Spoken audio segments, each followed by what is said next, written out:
जैसा कि last episode में हमने देखा था कि स्पिरिचुअल माइंड कॉन्टेस्ट को जीतने के लिए टियानफेंग ने खुद को सैक्रिफाइस कर दिया ताकि युनफे इस मुकाबले में एक लान की जीत का परचम लहरा सके। वहीं पर किनान अपनी हेवनली स्पिरिट बॉडी का इस्तेमाल करते हुए युनफे को खत्म करने की फिराक में था। हालांकि युनफे अपनी एम्परर सोल की मदद से किनान को एक ही फटके में हरा देता है। तो इस तरह से स्पिरिचुअल माइंड कॉन्टेस्ट में एक लान की जीत हो गई। वहीं पर 4 मेजर फैक्शन के शाओयाओ सेक्ट के मास्टर डिंग ने किनान को अपना डिसाइपल बना लिया, तो टियानयुआन सेक्ट के मास्टर ने युनफे को अपना डिसाइपल एक्सेप्ट कर लिया था। अब आगे तो इस एपिसोड की शुरुआत में हमें ये मैंशन दिखाया गया जिसे काफी खूबसूरत तरीके से सजाया गया था। फिलहाल जी मैंशन में बहुत बड़ी दावत रखी गई है। एक लान के सभी एल्डर्स काफी ज्यादा खुश थे और कहने लगे कि एक लान ने स्पिरिचुअल माइंड कॉन्टेस्ट में जीत हासिल करके हमारे एक लान का सिर प्राउड से ऊंचा कर दिया। मगर टियानफेंग काफी ज्यादा मायूस थे। वो कहते हैं कि जीत तो हमने हासिल की लेकिन हमारा टियानफेंग मारा गया, इसमें सारी गलती मेरी है। मैंने हमेशा से युनफे पर ध्यान दिया जबकि असली केयर और अफेक्शन की जरूरत तो टियानफेंग को थी। वो तो बस अपनी काबिलियत साबित करके मेरा दिल जीतना चाहता था। उसके साथ जो कुछ भी हुआ उसके लिए मैं कभी खुद को माफ नहीं कर पाऊंगा। जिस पर युनफे कहने लगा, फादर भाई टियानफेंग के साथ जो कुछ भी हुआ प्लीज उसके लिए खुद को दोष मत दीजिए, वो तो हमेशा हमारी यादों में जिंदा रहेगा। वहीं पर दूसरे एल्डर्स भी टियानफेंग को समझाने लगते हैं कि प्लीज मायूस मत हो। आज अगर टियानफेंग की वजह से हमें जीत हासिल हुई है तो प्लीज उसे सेलिब्रेट करो। टियानफेंग भी नहीं चाहेगा कि तुम उसके जाने की वजह से खुद को दोष दो। और फिर इन सभी ने टियानफेंग के नाम से टोस्ट किया। वहीं पर युनफे इन सभी एल्डर से कहता है कि मेरे पास आप सभी के लिए स्पेशल गिफ्ट्स हैं, प्लीज इस प्रोफाउंड एसेंस पिल और स्पिरिट गैदरिंग पिल्स को एक्सेप्ट कीजिए। इतना कहते साथ ही युनफे ने उन सभी को पिल्स के कंटेनर सौंप दिए, जिसे देखो एल्डर काफी ज्यादा शॉक हो जाते हैं। वो कह रहे थे कि ये पिल्स काफी ज्यादा महंगी है तो ऐसे एक्सपेंसिव गिफ्ट्स हम एक्सेप्ट नहीं कर सकते। जिस पर टियानफेंग कहने लगे कि हमारी कल्टीवेशन की दुनिया में ताकतवर को ही रिस्पेक्ट दी जाती, इसी वजह से न जाने कितने सारे क्लैंस बिखर गए लेकिन हमारा ये क्लैन आज भी यूनाइटेड है। हम सब एक साथ मिलकर इसे प्रॉस्परस बना सकते। इन पिल्स की मदद से आप सभी की पावर्स डेफिनेटली ग्रो हो जाएगी। तो मैं चाहता हूँ कि हम अपने एक क्लैन की ग्लोरी को दोबारा से एस्टेब्लिश करें। जो सुनते साथ ही उन सभी एल्डर्स ने टियानफेंग से वादा किया कि चाहे कुछ भी क्यों ना हो जाए हम सब हमेशा एकजुट रहेंगे और आपको हमेशा तहे दिल से हमारा सपोर्ट रहेगा ताकि हमारा एक क्लैन दोबारा से इसकी पुरानी ग्लोरी को अचीव कर पाए। जो सुनकर टियानफेंग भी काफी ज्यादा खुश हो जाते हैं। वो कह रहे थे कि आपके जैसे काबिल लोग मेरे सपोर्ट में रहेंगे तो जरूर से हमारा एक क्लैन ग्रो करेगा। वहीं पर युनफे तो बस अपनी महबूबा को घुरे जा रहा था जो देख किंग लियान भी शर्माने लगी। साथ ही शाओचान कह रही थी कि युनफे काफी ज्यादा खुश है, उसने किनान को हराकर माइन पर कब्जा कर लिया। मैंने तो सुना है कि युआनियो एकेडमी की सबसे खूबसूरत लड़की किंग लियान भी उसके प्यार में पागल हो गई। जिस पर किंग लियान हेजिटेट करते हुए कहने लगे कि सिस्टर आप तो कुछ भी बोलती जा रही, मेरे और युनफे के दरमियान ऐसा कुछ भी नहीं। इधर युनफे अपने फादर को रिस्पेक्ट पेश करते हुए कहने लगा कि मैं आपसे एक ब्लेसिंग की रिक्वेस्ट करना चाहता हूँ, उम्मीद करूंगा कि आप मेरी ख्वाहिश को पूरा करेंगे। जो सुनकर टियानफेंग भी थोड़ी सी कंफ्यूज हो गए, उन्हें समझ नहीं आ रहा था कि युनफे उनसे मांगना क्या चाहता है। तो युनफे कहने लगा कि फादर मैं चाहता हूँ कि आप सू क्लैन के साथ मैरिज प्रपोजल भेजो। दरअसल मैं सू क्लैन की किंग लियान के साथ शादी करना चाहता हूँ। इतना ही नहीं उसकी बातें सभी लोगों ने सुन ली थी तो सभी लोग युनफे को बधाइयाँ देने लगे। वहीं पर टियानफेंग भी काफी ज्यादा खुश थे। वो कहते बच्चे तुमने तो इस खुशी के मौके पर अपने रिश्ते की बात करके इस जश्न में 4 चांद लगा दिए। इधर शाओचान किंग लियान से कहने लगी कि मुझे तो लगा था युनफे मुझे पसंद करेगा लेकिन कोई बात नहीं, मैं तुम दोनों के लिए बहुत ज्यादा खुश हूँ। ये सब सुनकर तो किंग लियान शर्म के मारे लाल हो गई। इतना ही नहीं वो तो ब्लश करते हुए सीधे हॉल से बाहर चली गई। इधर टियानफेंग युनफे से कह रही थी कि तुम भी एक नंबर के बुद्धू हो, शादी की बात भी दुल्हन के सामने कर दी। देखो तो अब वो बेचारी शर्म के मारे दावत छोड़कर ही बाहर चली गई। खैर अब तुम चुपचाप से यहाँ बैठकर एंजॉय करो। मैं तुमसे वादा करता हूँ कि मैं कल ही सू क्लैन के सामने तुम्हारी शादी का प्रस्ताव रखूंगा। जो सुनते साथ ही युनफे कह रहा था कि वैसे तो मुझे अभी तक शर्म नहीं आ रही थी मगर अचानक से अब मुझे भी काफी अजीब सा फील हो रहा। जो सुनते साथ ही सभी लोग उस पर हंसने लगे। इधर किंग लियान काफी ज्यादा खुश होकर अपने घर पहुँच गयी जहाँ पर मैडम रॉन्ग ने ऑलरेडी कैरेज प्रिपेयर कर ली थी। वो किंग लियान से कहती है कि हमारी सू क्लैन से एक अर्जेंट पैगाम आया है। उन्होंने तुम्हें अभी इसी वक्त युआनयू सिटी को छोड़ने का ऑर्डर दिया, तो तुम्हें इसी वक्त जोंगजाओ की सू क्लैन में वापस जाना पड़ेगा ताकि वहाँ पर तुम्हारी अरेंज मैरिज का डिस्कशन हो पाए। मगर किंग लियान ने जाने से मना कर दिया, तो रोंग उससे कहते हैं कि आपको सू क्लैन के ऑर्डर्स को फॉलो करना ही पड़ेगा। अगर आपने ऐसा नहीं किया तो आपकी वजह से ये क्लैन रातों रात गायब हो जाएगा। आप और युनफे कभी भी एक नहीं हो सकते, ये पूरी तरह से इम्पॉसिबल है। तो अपनी और युनफे की भलाई के लिए आपको युनफे को छोड़ना पड़ेगा। जो सुनते साथ ही किंग लियान की आंखों से आंसू बहने लगे और उतने में उन्होंने देखा कि शी क्लैन के लोग टीम अप होकर ए क्लैन की तरफ आगे बढ़ रहे हैं। तभी किंग लियान मैडम रोंग से कहने लगे कि मैं आपके साथ जाने के लिए तैयार हूँ, लेकिन आपको मुझे युनफे से एक आखिरी बार मिलने का मौका देना पड़ेगा, वरना यहाँ से मैं नहीं बल्कि मेरी लाश सू क्लैन वापस जाएगी। तो रोंग को भी उसकी बात माननी पड़ गई। वो कह रही थी ठीक है, बस जल्दी से वापस आ जाना, मैं तुम्हारा यहीं पर इंतजार करूंगी। इधर दावत खत्म होने के बाद टियानपिंग चांद को देख रहे थे, उतने में युनफे वहाँ पर पहुँच जाता है। उनसे पूछ रहा था कि फादर आप मुझे इतनी ज्यादा परेशान नजर क्यों आ रहे हो? जिस पर टियानपिंग कहने लगे कि ना मैं परेशान नहीं बल्कि बस इमोशनल हूँ, मुझे लगा ही नहीं था कि हमारा ये क्लैन इतनी जल्दी ग्रो करेगा। तुमने स्पिरिचुअल माइंड कॉन्टेस्ट में वाकई काफी अच्छा परफॉर्मेंस किया। जिस पर युनफे कह रहा था फादर आप तो बेवजह ही मुझे प्रेज कर रहे हो, ये सब बस आपकी वजह से ही पॉसिबल हुआ। लेकिन भले ही हमने स्पिरिचुअल माइंड कॉन्टेस्ट को जीत लिया, लेकिन अभी तक हमारी मुश्किलें खत्म नहीं हुई। हम इतनी जल्दी रिलैक्स नहीं हो सकते, हमें काफी ज्यादा चौकन्ना रहना पड़ेगा। जो सुनकर टियानपिंग कह रहे थे कि शायद तुम उन तीनों क्लैंस को लेकर काफी ज्यादा परेशान हो, इसलिए तुमने सभी एल्डर्स को सेक्लूजन में भेज दिया ताकि वो अपनी पिल्स को रिफाइन कर सके। यहाँ पर युनफे बताने लगा कि मेरी पास्ट लाइफ की मेमोरीज के अकॉर्डिंग तीनों क्लैन हमसे जरूर से बदला लेंगे। अब पास्ट लाइफ का जिक्र सुनते ही टियानपिंग भी थोड़े से हैरान हो गए। तो युनफे तुरंत ही उन्हें बताने लगा कि अरे वो तो मेरे मुंह से गलती से निकल गया। जहाँ तक मुझे शक है तीनों क्लैंस इस मैटर को जल्दी से रफा दफा नहीं करेंगे, वो हमारे एक क्लैन से बदला लेने के लिए यहाँ पर आने वाले हैं। मगर वो अपनी चाल कब चलेंगे इसके बारे में तो मैं भी एग्जैक्टली बता नहीं सकता। और उतने में वहाँ पर एक एरो शूट हो गया, साथ ही साथ उन्हें अपने एक क्लैन के लोगों की आवाजें आने लगी। वो कह रही थी कि प्लीज यहाँ पर पहुँच जाए, हम पर अटैक हुआ है। और अब हमें एक क्लैन की कोर्टयार्ड का सीन दिखाया गया जहाँ पर तीनों क्लैंस ने एक क्लैन पर अटैक कर दिया था। इस बैटल में एक क्लैन के न जाने कितने सारे डिसाइपल्स मारे जा रहे थे और तब तक युनफे वहाँ पर पहुँच जाता है। उसने फटाफट से अपनी वॉइड प्रोफाउंड गोल्ड स्वॉर्ड को बाहर निकाल लिया। यहाँ पर उसने अपनी प्रोफाउंड स्वॉर्ड की मदद से दुश्मनों का खात्मा करना शुरू कर दिया।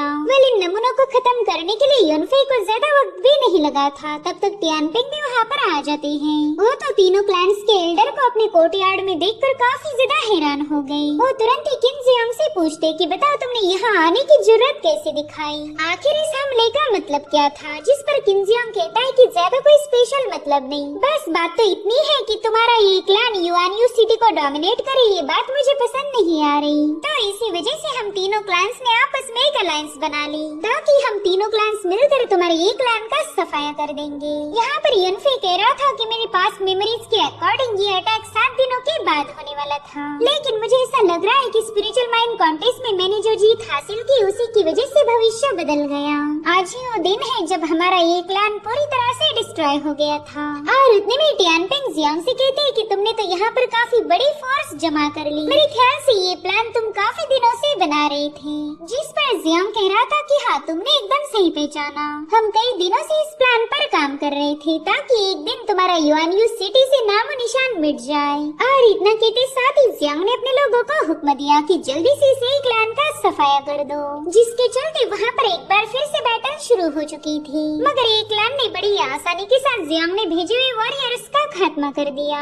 जो देखते साथ ही वो तीनों एल्डर्स भी इस मुकाबले में शामिल हो गए। उन तीनों ने एक साथ मिलकर ही टियानपिंग पर हमला कर दिया था, मगर टियानपिंग भी बड़ी ही तेज रफ्तार के साथ 1 बाय 1 उनके हमलों को काउंटर करने लगे। उतने में ही लियो क्लैन का एल्डर अपने एक लायन की मदद से उन पर हमला कर देता है, जिसे टियानपिंग ने एक ही सेकंड में डिस्ट्रॉय कर दिया। और अब यहाँ पर टियानपिंग भी अपने स्पिरिचुअल बर्ड को समन कर लेते हैं। मगर 3 क्लैंस के एल्डर ने अपनी एक पाइथन की मदद से टियानपिंग और उसके स्पिरिचुअल बर्ड को पूरी तरह से जगड़ते हुए जमीन पर पटक दिया, जिसमें टियानपिंग बुरी तरह से घायल होते हुए पीछे की तरफ पुश हो गए। तब तक जियांग को टाइगर उन पर पर अटैक कर देता है, लेकिन टियानपेंग के स्पिरिचुअल बर्ड ने उन्हें प्रोटेक्ट किया। वहीं पर युनफे अपने फादर को बचाने जा पाई इससे पहले दो डिमोनिक कल्टीवेटर्स ने उस पर हमले करना शुरू कर दिए।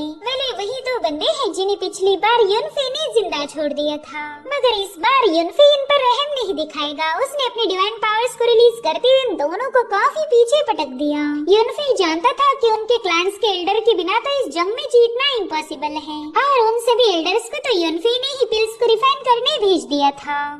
और उसी वक्त इनफेंग घोस्ट क्लैन के मास्टर ने युनफे पर एक जोरदार हमला करते हुए उसे पीछे की तरफ पुश कर दिया। युनफे कह रहा था कि ये बंदा तो सेलेस्टियल रेल्म का कल्टीवेटर है। पता नहीं तीनों क्लैंस ने इतने पावरफुल लोग यहाँ पर जमा कैसे किए होंगे। उतने में वो बंदा कहने लगा कि मैं यिंगफेंग क्लैन का मास्टर हूँ और मेरा नाम है किंगशुआन। इस बात में तो कोई शक नहीं कि तुम काफी ज्यादा पावरफुल हो। अगर तुम्हारी जगह कोई और होता तो मेरे इस हमले में मारा जाता। जिस पर युनफे उसे ताना मारते हुए कहता है कि तुम भी एक सेलेस्टियल रेल्म के मास्टर हो, मगर बड़ी अफसोस की बात है कि तुम तीनों क्लैंस के पालतू कुत्ते बन गए, इसलिए अब मैं भी तुम पर कोई रहम नहीं दिखाऊंगा। और इतना कहते साथ ही युनफे और किंगशुआन में अटैक हो गया। यहाँ पर युनफे अपनी डिवाइन पावर्स का इस्तेमाल करते हुए किंगशुआन पर एक जोरदार पंच हिट कर देता है, जिससे वो बंदा घायल होकर पीछे की तरफ पुश हो गया। ये सब देखकर तीनों क्लैंस के एल्डर काफी ज्यादा हैरान थे। वहीं पर किंगशुआन कहता है कि लड़के, मैंने तो तुम्हें हल्के में लेने की गलती कर दी। मानना पड़ेगा कि तुम एक जीनियस हो, लेकिन अफसोस की बात तो ये है कि अब तुम हमारे क्लैन के दुश्मन बन चुके हो। यहाँ पर युनफे ने देखा कि उसके बाकी के साथी भी वहाँ पर पहुँच चुके हैं। उन्होंने इन तीनों क्लैंस के बंदों की धुलाई करना शुरू कर दी, और तब तक युनफे पर भी इनफेंग क्लैन के दो डिमोनिक कल्टीवेटर्स ने अटैक कर दिया, जिसे वो अपनी वेपन की मदद से रोक रहा था। हालांकि युनफे को बिजी देख किंगशुआन ने फटाफट से जाकर उस पर एक पाम अटैक हिट कर दिया, जिसमें युनफे बुरी तरह से घायल हो जाता है। इतना ही नहीं, उस बंदे ने तो अब युनफे पर मुसलसल हमले करना शुरू कर दिए थे, जिसे युनफे चाहकर भी काउंटर नहीं कर पाता। वो तो बस किंगशुआन के सामने एक पंचिंग बैग जैसे पिटते जा रहा था। इसी दरमियान किंगशुआन ने उसे मार मार कर काफी दूर पटक दिया, और अब यहाँ पर उसने अपनी सबसे भयानक मूव को एक्टिवेट कर दिया, यानी कि वो युनफे को मारने की कगार पर है। उसने युनफे का खात्मा करने के लिए इवल एनर्जी का एक बहुत ही भयानक टोर्नेडो क्रिएट कर लिया था, जो देखते साथ ही टियानपिंग अपने बेटे को बचाने के लिए उसकी तरफ आगे बढ़ने लगे। लेकिन उसी वक्त किन जियांग एक कायर जैसे उनकी पीठ पर वार कर देता है, जिसके चलते टियानपिंग बुरी तरह से घायल हो गए। सब इन दोनों बाप बेटों को बुरी तरह से घायल करने के बाद जियांग ने हुक्म दिया कि जल्दी से एक क्लैन पर कब्जा करो। यहाँ पर युनफे अपनी फादर की ऐसी हालत देखकर काफी ज्यादा इमोशनल हो गया। साथ ही साथ किन जियांग उन्हें खत्म करने के लिए उनके करीब पहुँच चुका था। ओके टियानपिंग, चल मेरे दोस्त, अब मरने के लिए तैयार हो जाओ। इस भयानक नजारे को देखकर युनफे को अपने पास लाइफ की बातें याद आने लगी। उस वक्त जोंगनियान ने टियानपिंग की पीठ पर वार किया था। पास लाइफ में भी टियानपिंग ने अपने बेटे को वहाँ से भागने के लिए बता दिया, और इस बार भी वो युनफे से वही कह रहे थे कि प्लीज यहाँ से चले जाओ। ये सब सुनकर युनफे खुद को ही कोसने लगा। उसे लग रहा था कि शायद वो एक बार फिर से फेल हो गया। वो जब दोबारा से रीइंकार्नेट हुआ, उसी वक्त उसने फैसला लिया था कि इस बार वो अपने एक क्लैन को मिटने नहीं देगा। लेकिन आज अपने फादर की ऐसी हालत देखकर उसे लग रहा था कि वो दोबारा से फेल हो गया। मगर उसी वक्त अचानक से तीनों क्लैंस के एल्डर पर अटैक होने लगे। युनफे ने देखा कि उसके एक क्लैन के सभी एल्डर्स वहाँ पर पहुँच चुके हैं। वो सभी एल्डर्स कह रहे थे कि आखिर तुम लोगों ने हमारे एक क्लैन पर अटैक करने की जरूरत कैसी दिखाई। उन्होंने तो आते साथ ही अपने स्पिरिचुअल बर्ड्स का इस्तेमाल करते हुए वहाँ पर जोरदार एक्सप्लोजन्स कर दिए, जिसमें तीनों क्लैंस के कई सारे डिसाइपल मारे जा चुके थे। उसमें से एक एल्डर ने तो अपने लिंगू एरोस की वहाँ पर बारिश कर दी, जो देखकर तीनों क्लैंस के डिसाइपल में खलबली मच गई। वो लोग चाहकर भी इन एल्डर्स के अटैक को काउंटर नहीं कर पा रहे थे, जिसके चलते तीनों क्लैंस का काफी बड़ा नुकसान हो गया। सब इन एल्डर्स को रोकने के लिए किंगशुआन ने अपनी एनर्जी का इस्तेमाल करते हुए एल्डर पर अटैक कर दिया। वैसे देखा जाए तो किंगशुआन इन सब के मुकाबले कल्टीवेशन में काफी ज्यादा आगे था, लेकिन एक क्लैंस के एल्डर भी कुछ कम नहीं। उन सब ने अपनी पावर्स को मर्ज करते हुए उस बंदे का एक साथ ही मुकाबला करना शुरू कर दिया। तो इनके इस पावरफुल क्लैश में किंगशुआन बुरी तरह से घायल होकर अपनी टीम के पास जाकर पटक गया। साथ ही साथ ग्रैंड एल्डर तीनों क्लैन से कहने लगे कि अगर तुम हमारे एक क्लैन को डिस्ट्रॉय करना चाहते हो तो तुम्हें मेरी लाश से गुजरना होगा। इधर ये तीनों क्लैंस के एल्डर तो इनकी पावर्स देखकर ही हैरान हो गए। वो कहते हैं कि आखिर ये लोग अचानक से अर्थ रेल्म के लेट स्टेज पर कैसे पहुंच गए। दरअसल युनफे ने इन सभी मास्टर्स को स्पिरिचुअल पिल गिफ्ट की थी और इसी वजह से ये सब पॉसिबल हुआ। साथ ही साथ वहाँ पर तीनों क्लैंस के डिसाइपल की लाशें बरसने लगी क्योंकि युनफे के दोस्तों ने इनका काम तमाम कर दिया था। वो लोग कहते हैं कि ये क्लैन हमारा घर है तो तुम इसे इतनी आसानी से डिस्ट्रॉय नहीं कर सकते। साथ ही साथ ग्रैंड मास्टर कहते हैं कि अब हमारे ये क्लैन के पास 5 लेट स्टेज के अर्थ रेल्म वाले कल्टीवेटर्स हैं। सो चाहे अब तुम लोग कितनी ही कोशिश क्यों ना कर लो, मेरे ये क्लैन को डिस्ट्रॉय नहीं कर सकते। लेकिन हम अभी भी तुम्हें एक मौका दे रहे हैं, अगर जीना चाहते हो तो पीछे हट जाओ। साथ ही साथ टियानपिंग कहते हैं कि तुमने मेरे घर पर हमला किया, लेकिन फिर भी मैं बड़ा दिल करके तुम्हें माफ कर रहा हूँ। सो अब अगर तुम यहाँ से वापिस नहीं गए तो हमारा ये क्लैन तुम्हारे तीनों क्लैंस को मिटा देगा। मगर जियांग पर तो उनकी बातों का कोई असर ही नहीं हुआ। वो हंसते हुए कहने लगा कि टियानपिंग तुझे क्या लगा हम सिर्फ 3 क्लैन ही तेरे क्लैन के दुश्मन हैं? अरे ऐसे तो कई सारे लोग हैं जो तुम्हारे एक क्लैन को डिस्ट्रॉय करना चाहते। और इतना कहते साथ ही उन्होंने साइड में हटते हुए एक आर्मी को रास्ता दिया। वहाँ पर सिपाहियों की एक बहुत बड़ी फौज पहुँच चुकी थी। दरअसल ये सारे सिपाही इस सिटी के गवर्नर कांग्रेन के कहने पर यहाँ आए हैं। टियानपिंग तो ये सब देखकर ही काफी ज्यादा हैरान हो गए। वो कहते मेरे लॉर्ड इस सब का क्या मतलब है? आपने हमारे एक क्लैन को क्यों घेर लिया? जिस पर कांग्रेन बताता है कि मुझे तीनों क्लैंस ने मिलकर शिकायत की। उन्होंने मुझे बताया कि तुम्हारे एक क्लैन ने माइनिंग राइट्स का उल्लंघन किया। इतना ही नहीं तुम्हारे एक क्लैन ने तो उनके शॉप्स पर भी कब्जा कर लिया।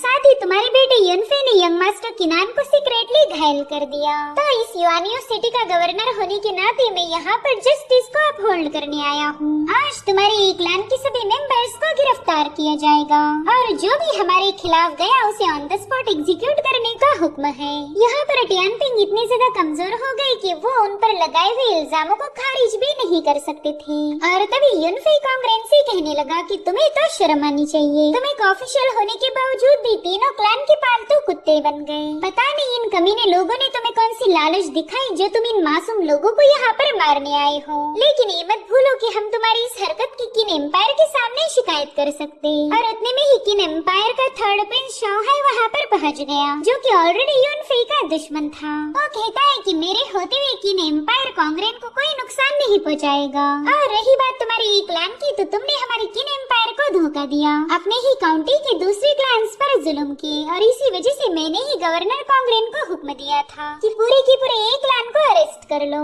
अब ये सुनते साथ ही कांग्रेन ने तो फटाफट से एक क्लैन पर तीरों से अटैक कर दिए। तो अपने क्लैन की हिफाजत करने के लिए क्लैन के सभी एल्डर्स ने मिलकर वहाँ पर एक पावरफुल शील्ड को फॉर्म कर लिया। लेकिन ये शील्ड तो बस एंट्रेंस को ही कवर कर सकती थी, जिसके चलते बाकी इलाकों में तीरों की बारिश होने लगी, जिसमें एक क्लैन का शियांग बुरी तरह से घायल हो जाता है। युनफे को पता था कि उसके साथ ही ज्यादा देर तक इस आर्मी के सामने टिकने नहीं वाले। साथ ही इतने सारे लोग अगर मिलकर हमारे एल्डर्स पर अटैक करे तो हमारा बचना मुमकिन नहीं। अगर मैंने समय रहते कुछ नहीं किया तो जरूर से मेरा ये क्लैन बर्बाद हो जाएगा। तो इसी वजह से युनफे ने फैसला लिया कि वो अब सोर्स डिसोल्यूशन टेक्निक का यूज करेगा।